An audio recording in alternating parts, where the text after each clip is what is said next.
We're very happy this afternoon to have 4 of our care ministers, care ministry coordinators really with us to talk to us about the corporal mercy of caring for the sick. So please welcome Kay Gosowitz, Mary Jane Nichols, Ann Dvorak, and Kathy Leist.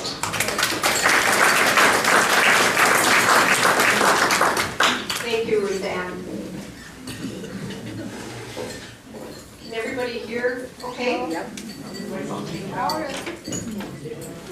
Yes, we are talking today about the corporal work of mercy, caring for the sick or visiting the sick, and we even saw it posted as visiting the stranger. So those are broad terms for what we're actually talking about. It's a broad concept, and we also provide for those people who are homebound, who are confined to facilities, people who, and not necessarily our ministry, but there is a prison ministry. We also have people who are mentally challenged and suffering emotionally that we also do tend to. And as disciples of Christ, we really strive to be like Jesus and to help people who have need. Mercy means we feel compassion for someone, and in turn, hopefully that feeling will move us to take some action to alleviate the suffering, that the individual is experiencing.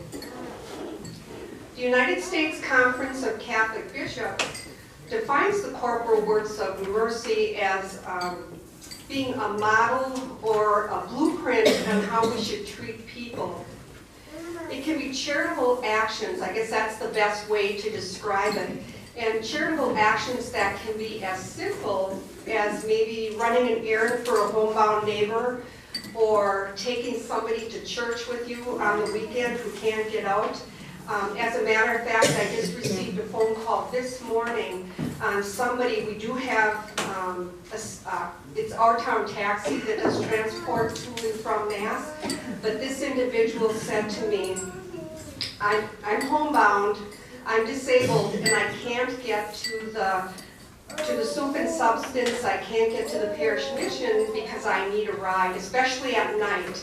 I need a ride, and I thought, that's something we probably need to work on.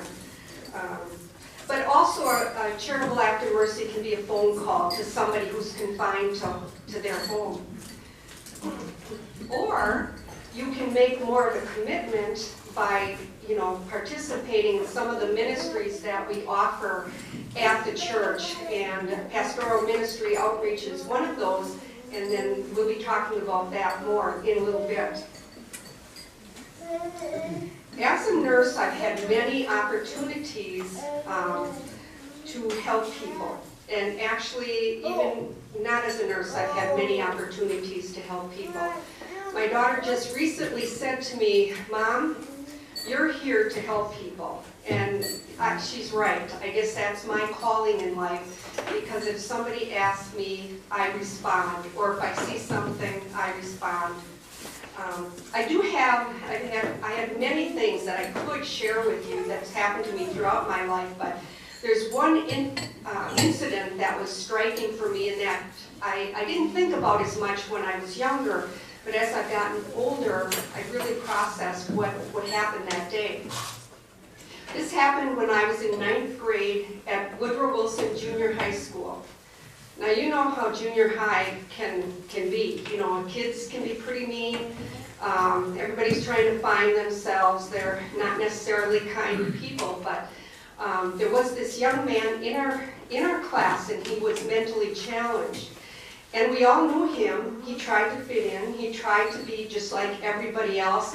He was friendly, but he wasn't well received. And one day, it was during the lunch hour. We often went out during the lunch hour when it was nice out. And I wasn't totally tuned in, but I could see a group of boys off to the side.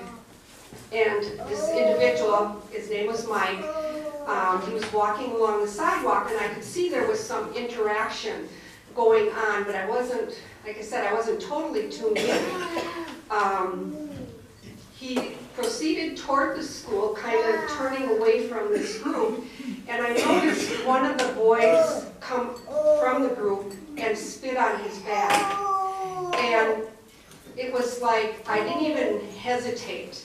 I walked up to Mike and I walked the rest of the way to school with him because I didn't want anything else to happen to him.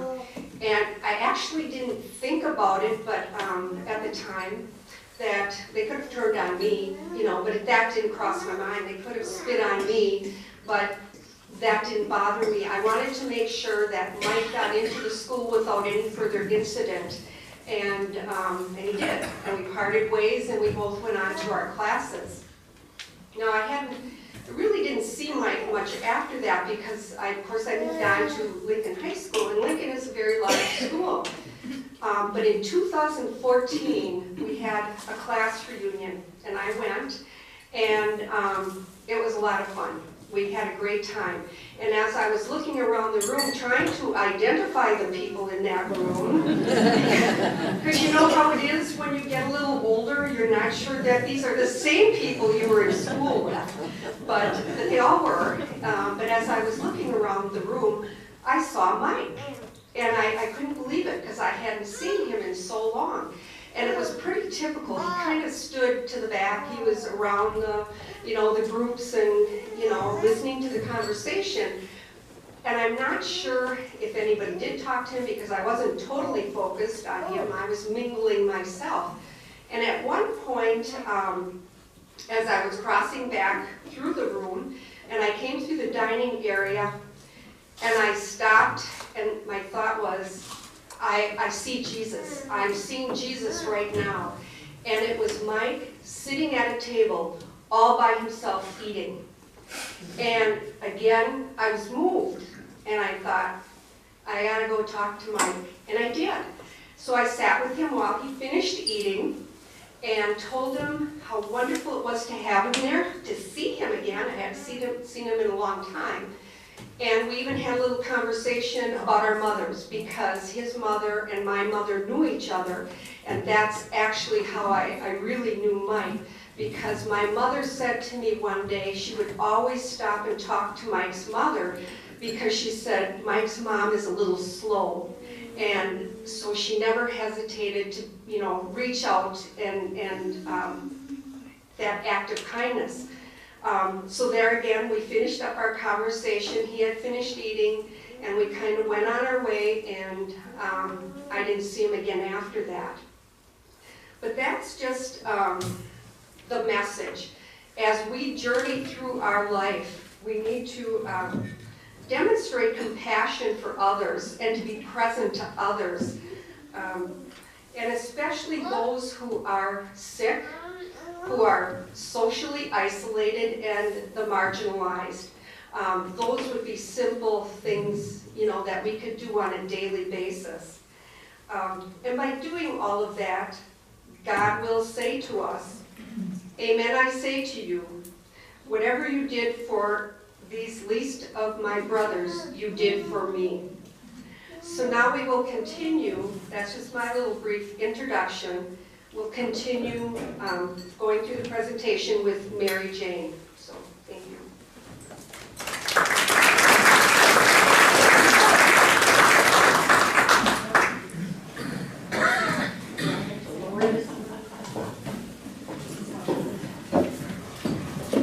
I'm vertically challenged. Okay. So I'd like to continue just to show the association of our care ministry program with the Corporal Work of Mercy visiting the sick. I've been doing this for 14 years. It was originally called the Befriender Program, if anybody remembers that. And Sister Connie was the coordinator, and she was on staff with Holy Innocents. Mary Jane, could you talk louder, please? Maybe I'm not close enough to this. You can actually hold it. Okay. Now we go. As I said, I've been a care minister or a befriender for 14 years.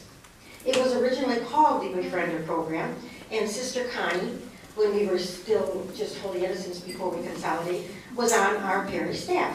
And she recruited and she provided the training and the continuing education. After Sister Connie left, there was no leadership for our program. So some of our care ministry volunteers, such as Kathy Lice, Dorothy Baton, and Karen Brzezinski, and then eventually Steve Zimmer, Eunice Lancho, Sister Renee, they all came on board and took over the responsibilities of being coordinator. Because there's a lot to keep track of with the care ministry program and providing training and education. So our care receivers are mainly the elderly, in our case, who aren't able to go to Mass. They may be sick at heart from being lonely and forgotten, and who are regularly deprived of the basic human need called friendship. These individuals may be homebound, or they might be in one of our various care facilities in our community. They may live in geographical isolation from their loved ones. Very often their children live out of state. With the world we live in now, especially when you live in a small town like Manitowoc, I know all 3 of my children, they're in the state, but they don't live near me. But even if the family is in the area, with today's husbands and wives both working full-time and busy running their kids here and there or whatever, they maybe don't have enough time. Not that they don't visit, but it's not often enough. Visiting homebound elderly is another way to practice this corporal work of mercy. These are the people, like I said, from our parish who are not able to attend Mass regularly. Some of them may have been very active in our parish. I'm sure many of the ladies were on the Christian Mothers Society, as it used to be called, now the St. Clair Society. I'm sure many of the men could have even been in the choir, or they were ushers, very active. We must not forget about them and their need to keep in touch and receive the Eucharist. I'm just going to show now a little bit of the video because our care ministry was featured in the bishop's appeal, because the mercy, the works of mercy are what Pope Francis wants us to be practicing and thinking about. So I'm just going to... My friends, you have just witnessed several ways Catholics are the faith. Uh-oh. Press the play on. So God,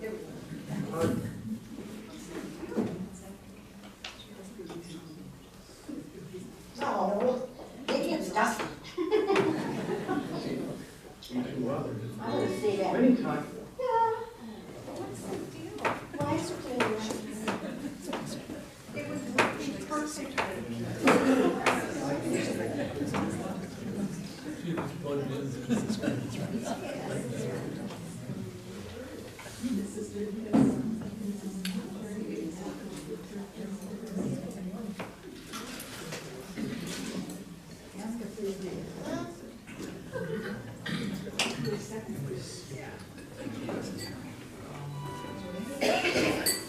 In our world, we desire something greater than ourselves.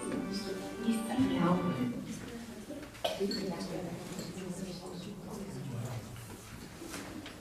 For Sorry, deep technical difficulties. follow.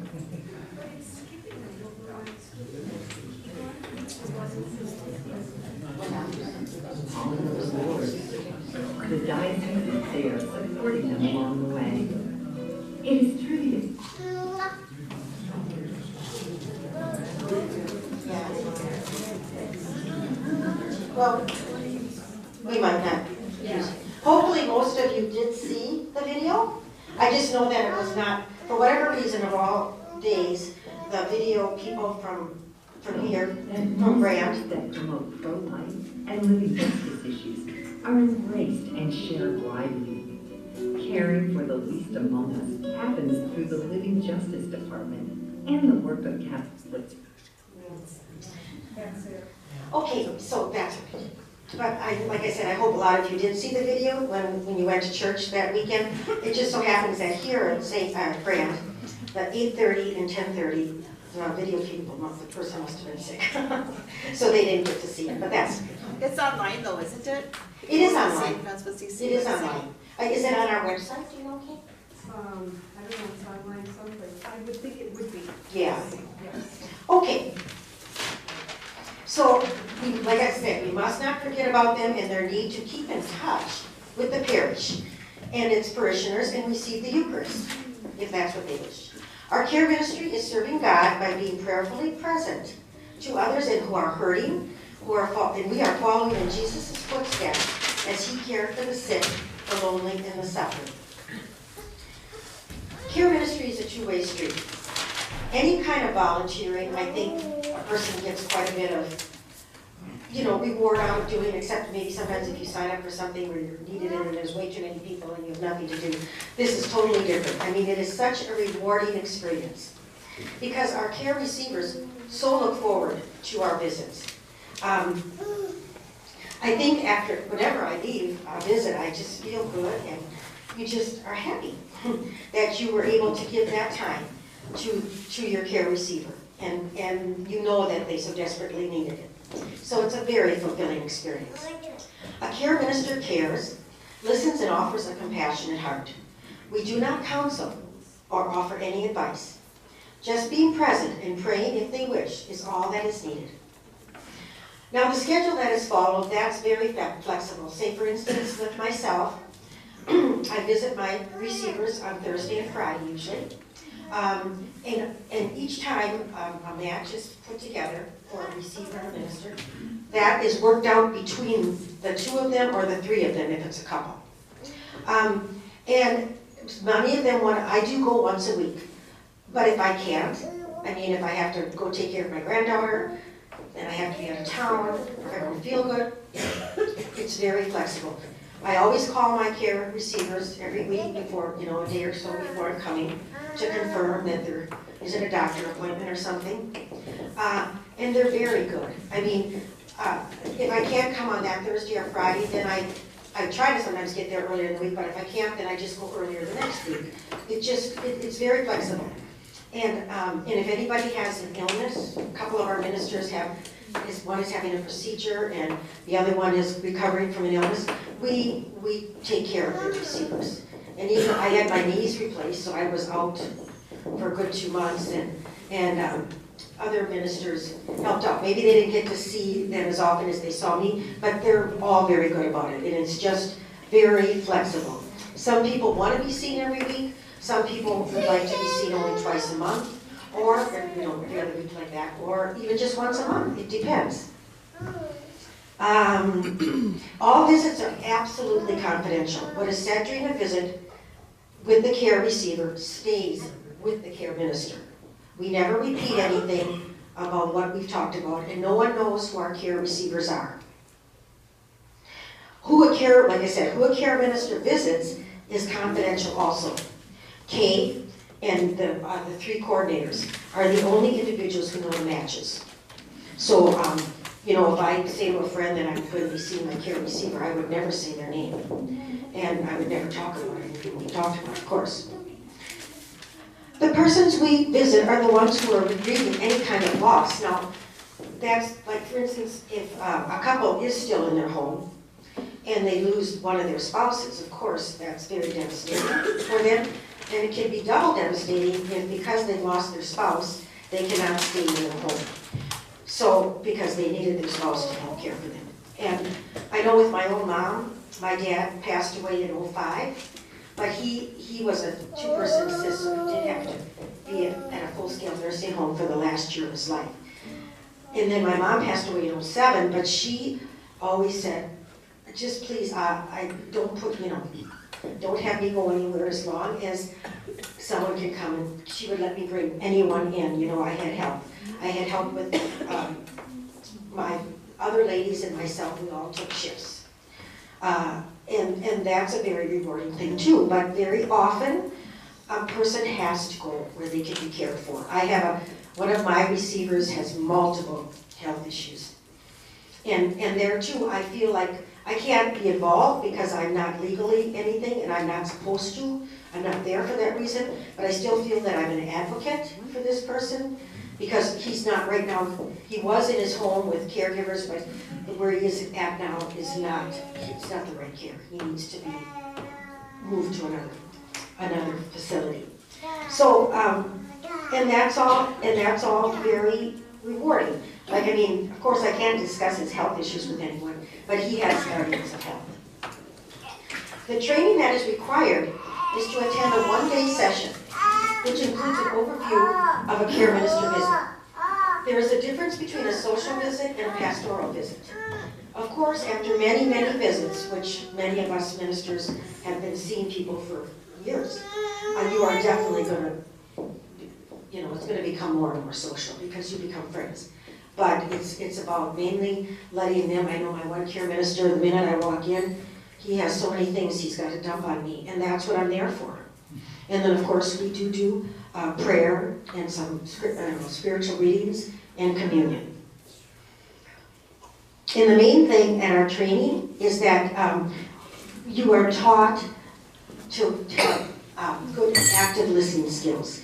Things such like as paraphrasing or reflecting back to them what they're trying to tell you. Continuing education is offered several times per year in the spring and the fall for all the ministers. They are only an hour and a half long. We often have guest speakers with pertinent topics. There is sharing time also where ministers can talk about a situation that they might be having with their receiver or just a nice experience that they just had when they visited the last time. Something that just they wanted to share. There are never any names mentioned. The care ministry program shows that St. Francis of Assisi is caring and empathetic to the needs of our homebound, infirmed, and lonely, and to bring the love of God and our parish to them with a visit, communion, and prayer. On the practical side, the priests and deacons cannot service all these people. They need the help of trained volunteers because there's such a demand on the service of the priests. I think you all know Father Baudry is like constantly running. I saw him at the grocery store one day. He was running there too. We are visiting the sick spiritually, emotionally, and physically. Pope Francis has laid out our task. It is up to us to share this same love we have received from God with others. Mercy is love in action. So I'm just going to tell you what the care ministry mission statement is at my closing. As care ministers, following the example of Jesus, we reach out with meaningful support to all our brothers and sisters who are experiencing loss, illness, or isolation.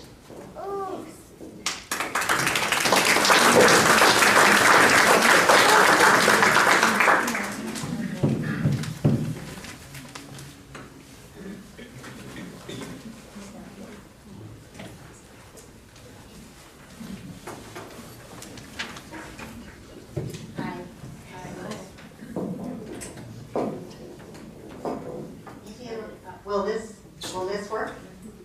I think you should have it. Hold it.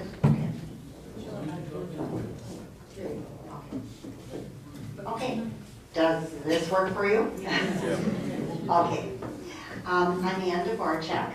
I've been a care minister for 3 years, and I've been a coordinator for 2. So I'm the newest coordinator and the least experienced. Jesus whispers to us, giving us opportunities to do acts of mercy. Recognizing Jesus' invitation gives us a chance to be an answer to someone's prayer. A care minister visit is one example of an act of mercy. Before I joined care ministry, my husband Joe and I took communion to a lot of people we knew. He was a communion distributor at St. Boniface. And during that time, I thought about all the people that were in nursing homes and homebound, but I wasn't comfortable in seeing them because I didn't know how to do it. After I completed training, I felt more comfortable and I felt like a representative of St. Francis of Assisi. Kay usually gets the request for the care minister.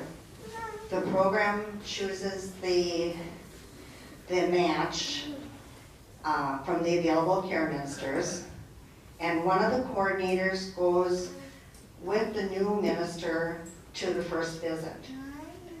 Then the care minister and the receiver agree on a schedule. It can be weekly, bi-weekly, monthly. The visit is about an hour or less each time. And the care ministers usually have 1 or 2 care receivers. We care ministers offer a listening presence. We listen to what the receiver needs spiritually. We offer prayers. We talk about religious readings and materials, and talk about what's going on in church, and offer communion if requested. We use this pamphlet.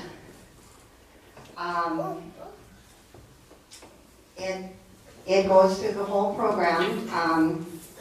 We pray a little bit, do a reading, 1 of 3 readings in the back. We ask them if they want to pray for anybody. We say the Our Father, and then we give them communion. And then there's 2 other prayers. And then we usually leave after we're done giving them communion. We leave silently. I'm going to pass this around so you can see what it is.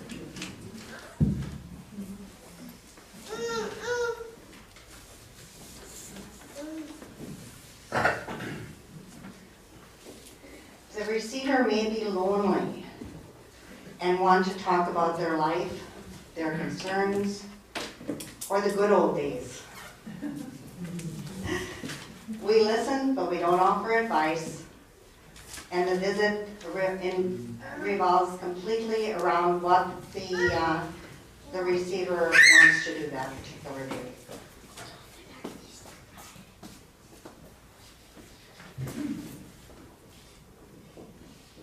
In the last 3 years, I've had 9 care receivers. Some are long-term, some are short-term. One only needed me once, and then she was done with rehab and she was able to go back to church. Another one has had various health issues, so I've seen her when she can't get to church, and at this time she's able to go back to church. One moved from being homebound to living in a facility, and 3 of my receivers died.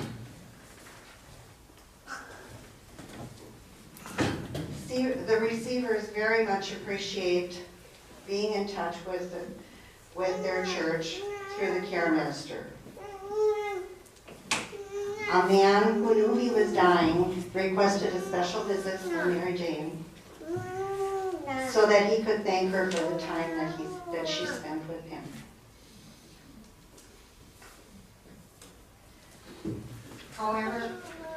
However, we care ministers receive a lot from our receivers too. My receivers have shown me how to adjust to the various circumstances we face as we age. Getting used to having someone care for you as dementia sets in. Living in a 99-year-old body when your mind is involved in all the things that are happening in the present. Adjusting to living in a facility and no longer being able to go to Mass. And this is the one that I found is kind of universal with anybody we visit. They miss going to church, and most of them listen to EWTN each day. My newest receiver and friend is giving me a deeper understanding of divine mercy and a complete trust in Jesus. She's been homebound and in a wheelchair for most of her the last of her 25 years. And she still faces each day with a complete trust in Jesus, and Jesus' plan for her life. We develop many special relationships with our receivers. Now I know We have a few care ministers here. If you're a care minister, would you stand up so we can recognize you?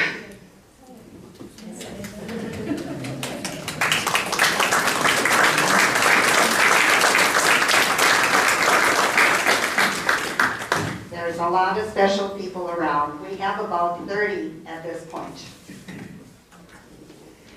Calls for care ministry come in regularly. If you feel a call to care ministry, or if you have some time to answer someone's prayer, please call Kay or come to our informational meeting on March 10th, 6 p.m. at the parish minister, at the parish office. My mouth isn't working anymore. Thank you.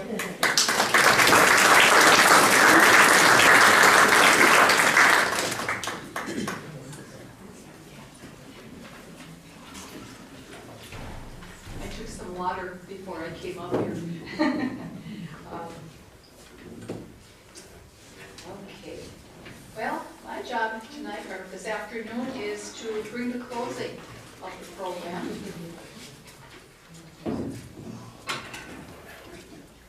Okay, is that better? Okay. Usually I can talk without a microphone and my voice will carry right to the end of the room there, but if it doesn't, let me know.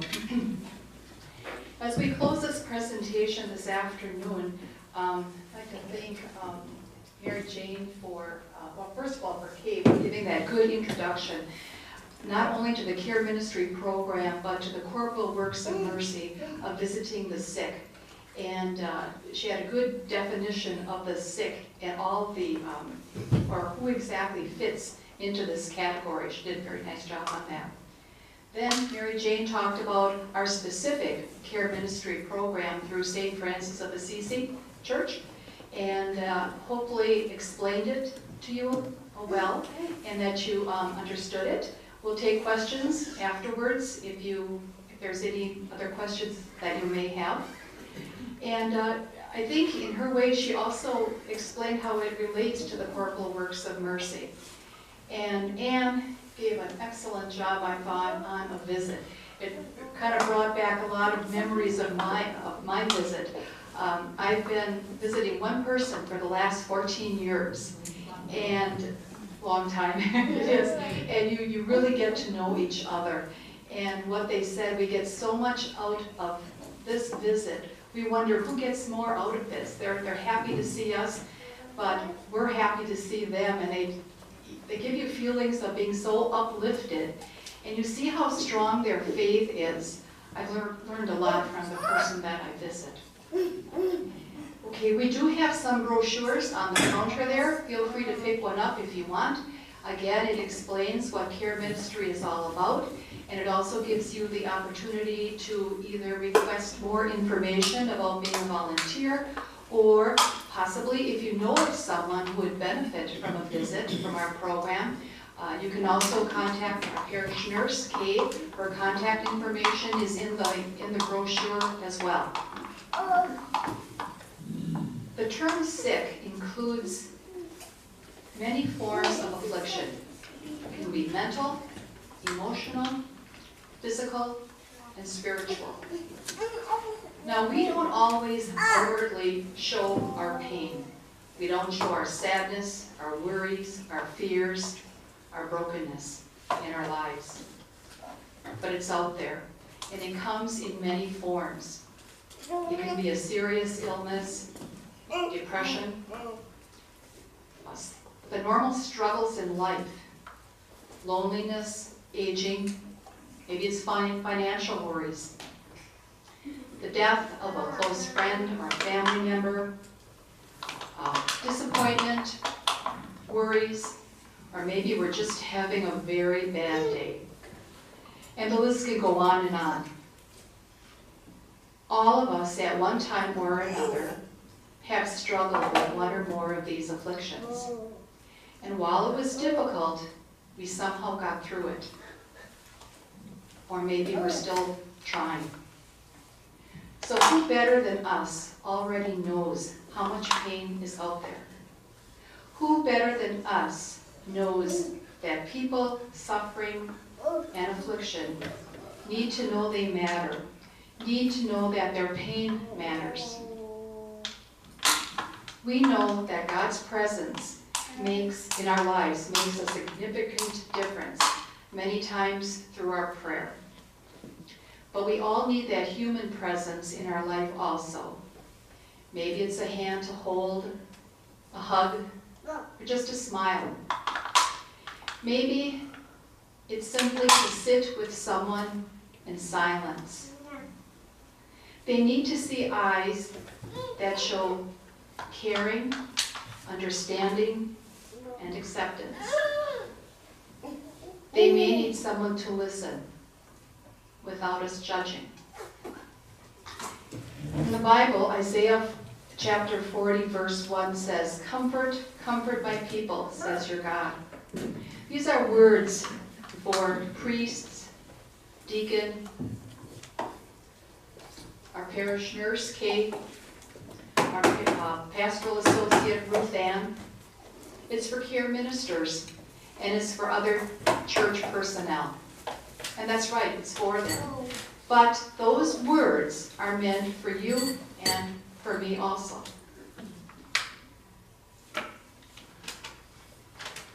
What a privilege it is that God calls upon us and trusts us to step out and encourage others who are having hardships in their lives. Most people in our congregation, and that's all of you, have no idea of their goodness, their ability for compassion, kindness, and patience. How much of your busy lives is preventing you from God's call to carry on His work? Do you often wonder what God's purpose is for you in your life? Are you ready to take the next step? Are you ready to accept God's invitation? In prayer, you can find those answers. With the kind of life-changing impact that the gift of a visit or a caring and comforting presence offers, we become a carrier of comfort and hope to others in this year of mercy.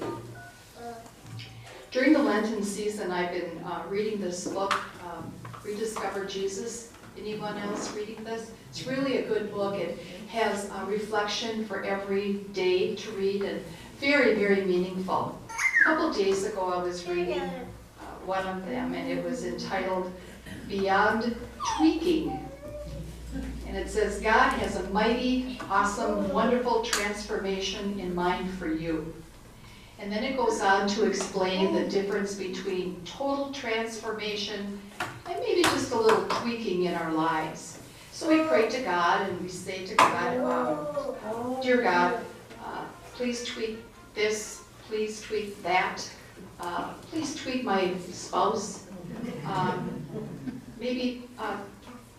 please tweak my spouse again. It didn't work the last time. I think I'll be using that one.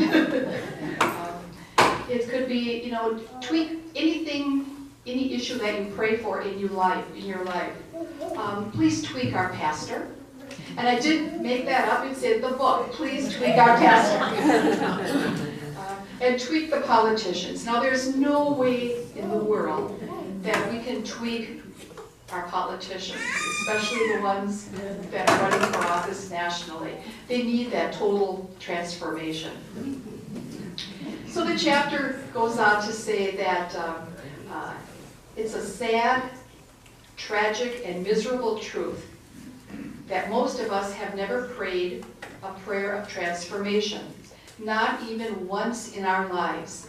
And I'm embarrassed to say that I'm in that group. I never prayed this prayer. If you want to see miracles, pray that prayer. That's a prayer that God will always answer. So I'll close the presentation with this very short prayer. Loving Father, here I am. I trust that you have an incredible plan for me. Transform me, transform my life. Everything is on the table. Take what you want to take. Give what you want to give.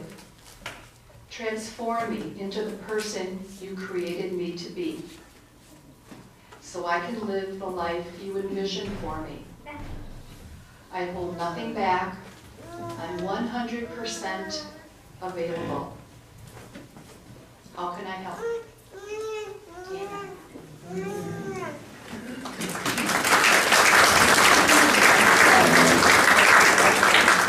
Thank you. Does anyone have any questions for those other coordinators? We'll take questions. Hello. Okay. Yes.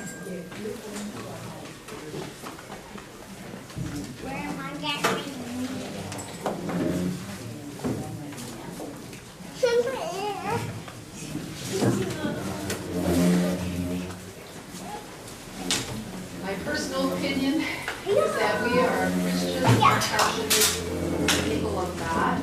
I would say yes. You know, it depends on all different circumstances, but I would say yes, we would.